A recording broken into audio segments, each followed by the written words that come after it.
আসসালামু আলাইকুম। আমাদের অনেক আনন্দের সাথে আপনাদেরকে জানাচ্ছি যাদের এই ধরনের প্রবলেম আছে চাইলে আপনারা আমাদের সহযোগিতা নিতে পারেন।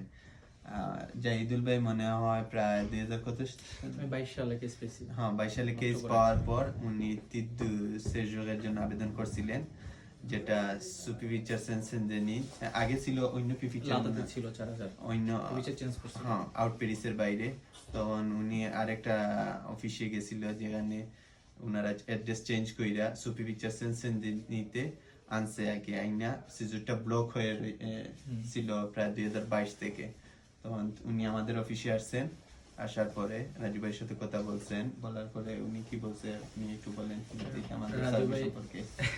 সত্যি বলতে কি রাজু ভাই এখানে আসলে সবচেয়ে বড় বিষয় হলো যে আত্মবিশ্বাস পাইছি। রাজু ভাই আমাকে বলছে একটু ধৈর্য ধারণ করেন, আমি আপনার দোসিয়ারটি একটু দেখি কোথায় দোসিয়ার আছে। ইনশাল্লাহ আমি খুব অল্প সময়ের মধ্যে, রাজু ভাই আমার কাছে বলছে যে হয়তো আপনার 2-3 মাস লাগবে। আমি অলমোস্ট 2 মাসের মাথার মধ্যে আমি আমার সিজর হাতে পেয়ে গেছি। বর্তমানে হলো আমার সিজর। কিভাবে পাইলেন গত এই তো। 3-4 বছর এটা বলেন। 3-4 বছর আমি অনেকে দেখা গেল যে আমার রেসিপিসিও ছিল না। ঠিক আছে, এই হলো আমার সিজর। 10 বছরের কার্ড।